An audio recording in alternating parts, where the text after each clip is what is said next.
Welcome to our channel. ఈరోజు మనతో పాటు ఉన్నారు senior gynaecologist Velanki Janaki ma'am. మేడంతో ఈరోజు మనం ఎందుకున్నామంటే బెంగళూరులో మనం చూస్తున్నామండి లివర్ డిసీజ్ వచ్చి చాలా మంది అంటే నియర్లీ 3,500 మందిని బలి తీసుకుందని చెప్పేసి మనం వింటున్నాం వార్తల్లో. సో అసలు మన లివర్ సంబంధిత వ్యాధులు ఎందుకు వస్తాయి, ఈ వ్యాధులు రాకుండా మనం ఏం చేయాలి, ఏం చేస్తే మనం ఆరోగ్యంగా ఉంటామో మేడం ద్వారా తెలుసుకుందాం.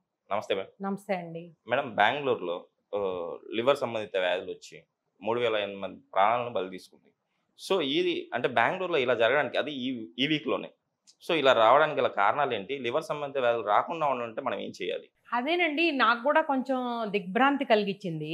ఎందువలనంటే బెంగళూరులో ఆల్రెడీ వాటర్ స్కేర్సిటీ విపరీతంగా ఉందని మనం వార్తల్లో చూస్తూనే ఉన్నాం. అంటే ఏమన్నా పొల్యూటెడ్ వాటర్ ఏమన్నా అయిందా, లేకపోతే కంటామినేటెడ్ వాటర్ అయిందా, లేకపోతే వైరల్ మిక్స్ అయినది ఏదైనా ఉందా, లేకపోతే సీవరేజ్ ఏమైనా కంటామినేట్ అయిందా, ఇవన్నీ కూడా ఒక ఎపిడెమియాలజిస్ట్ బాగా చెప్పగలరు. ఇప్పుడు సమ్మర్ వచ్చినప్పుడు సాధారణంగా ఈ లివర్ డిసీజెస్ కానీ వైరల్ డిసీజెస్ కానీ వ్యాప్తి చెందుతాయి. దానిలో ముఖ్యంగా హెపటైటిస్ ఏ అనేది మెయిన్గా ఈ ఓరల్ రూట్లో నుంచే వస్తుంది. అది హెపటైటిస్ ఏ ఇన్ఫెక్షన్ వచ్చింది అంటేనే జాండీస్ వస్తుంది. కనీసం 10 రోజులు ఇంక్యుబేషన్ పీరియడ్ ఉంటుందన్నమాట.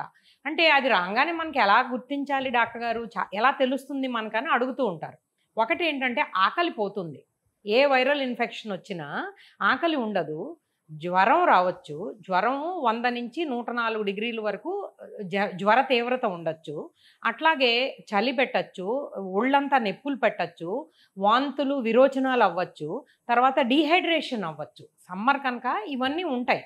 దాంతోపాటు డయేరియా రావచ్చు, అంటే వాళ్ళకి విరోచనాలు అవ్వడం, వాంతులు అవ్వడం, సిక్గా అయిపోవడం, ఏమీ తినాలని లేకపోవడం.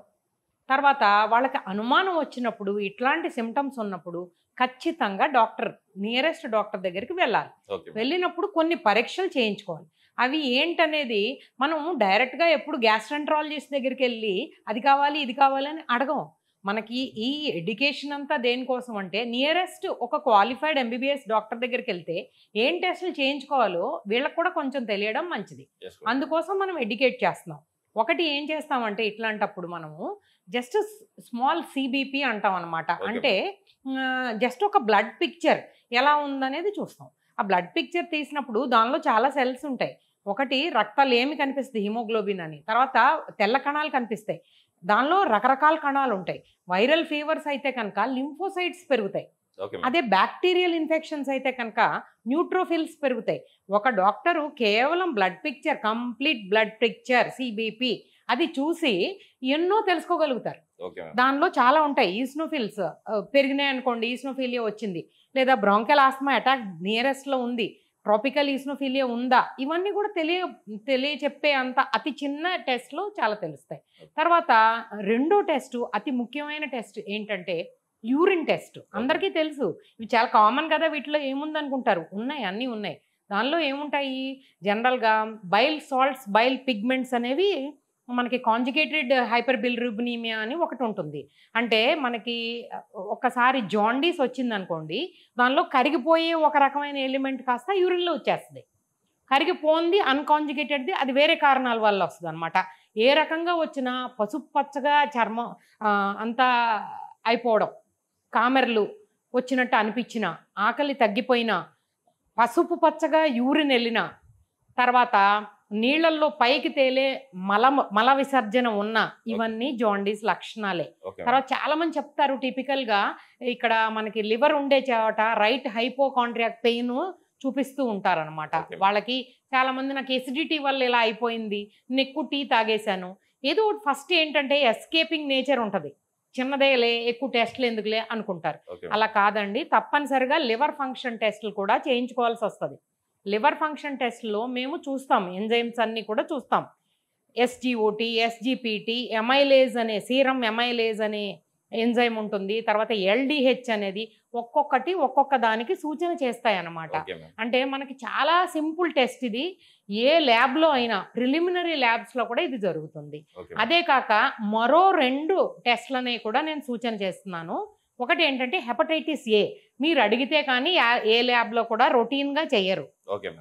హెపటైటిస్ ఏ అనేది మనం అడిగినప్పుడు డాక్టర్ ప్రిస్క్రైబ్ చేసినప్పుడు చేస్తూ ఉంటారు.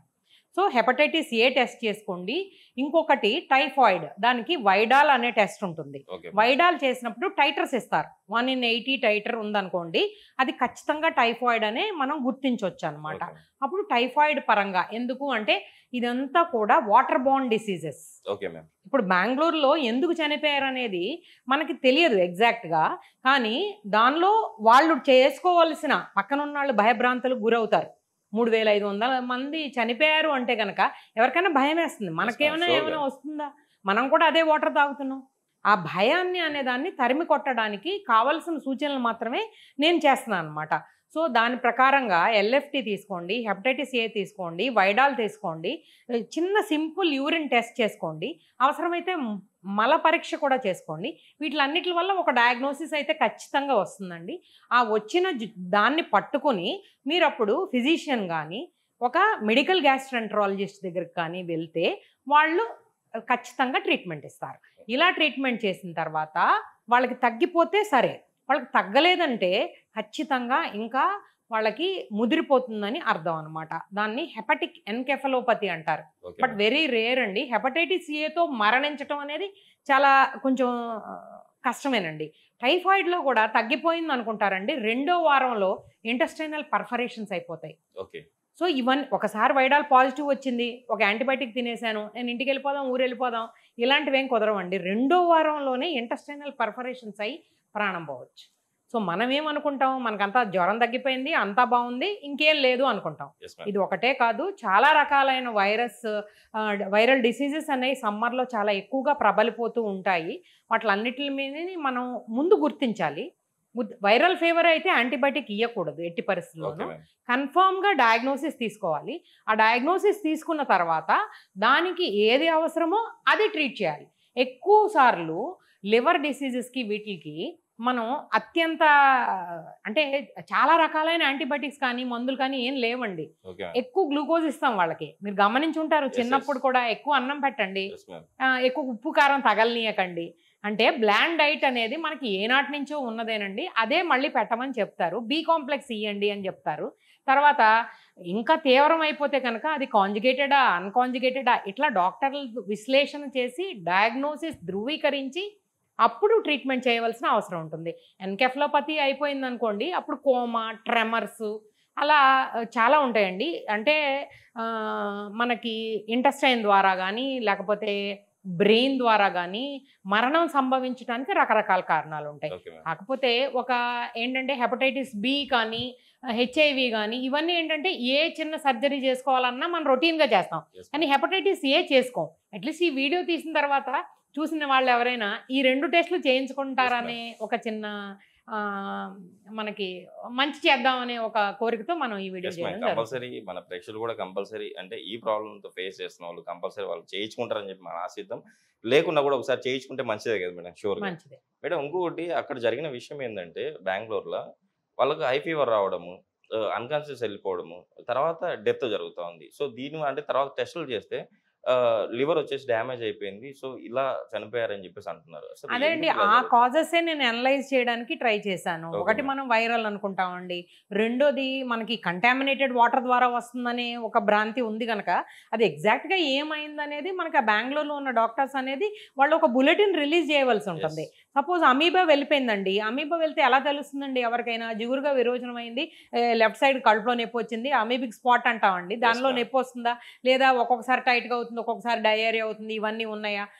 అవే అమీబాలు తీసుకొచ్చేసి హెపాటిక్ లివర్లో ఏంటంటే ఇంత సైజ్ గడ్డలాగా తయారైపోతుందండి. మేము చూస్తూ ఉంటాం అప్పుడప్పుడు, అల్ట్రాసౌండ్ స్కాన్ చేసినప్పుడు ఇట్లాంటి యాప్సెస్లు అవన్నీ కూడా కనిపిస్తూ ఉంటాయండి. చాలా రకాలైన డిసీజెస్ ఉంటాయండి. సో ఏది అనేది మనం ఖచ్చితంగా నిర్ధారించాలంటే డయాగ్నోసిస్ కంపల్సరీ అండి, అల్ట్రాసౌండ్ కంపల్సరీ అండి. ఈ చిన్న చిన్న బ్లడ్ టెస్ట్లు, అల్ట్రాసౌండ్ తర్వాత ఎట్లాగో స్పెషలిస్ట్ వైద్యం అనేది మనం సీక్ చేయాలండి. దానికి ఏది అవసరమైతే అది చేస్తారు. కానీ జస్ట్ ఈరోజు వాటర్ తాగేశారు, రేపుడు చనిపోయారు అనేది కొంచెం ఎందుకనో అంటే మనకు తెలియట్లేదండి. ఎక్కడో డయాగ్నోసిస్ ఎక్కడో మిస్ అవుతుంది. ఈ టిప్ ఆఫ్ ది ఐస్బర్గ్ అనే దాన్ని పట్టుకోవాలండి, ముందుగానే గుర్తించాలి. ఎవరికైనా ఆకలి లేదంటే చిన్న చిన్న టెస్టులు చేసుకోవడానికి ఇబ్బంది ఏముందండి? దానివల్ల ఒక ప్రాణాన్ని కాపాడగలిగితే అంతకన్నా వైద్యానికి ఉన్న గొప్పతనం ఇంకేముంటుందంటారు? ఎస్ మ్యామ్, నిజంగా మ్యామ్. ఈరోజు అయితే మీరు అసలు అక్కడ బెంగళూరులో జరుగుతున్న విషయాన్ని అంటే ఎలాంటి టెస్టులు చేసుకోవాలి మనం లేరు సంబంధించిన వ్యాధులు రావడానికి, రావడానికి గల కారణాలు ఏంటి, ఎలాంటి టెస్టులు చేసుకోవాలి, ఈ విషయాలన్నీ చాలా చక్కగా వివరించారు. మన ప్రేక్షకులు కూడా మీరు చెప్పిన టెస్టులు చేయించుకొని వాళ్ళైతే ఈ ప్రాబ్లమ్స్ బయటపడతారని చెప్పి ఆశిద్దాం. Thank you ma'am. Thank you.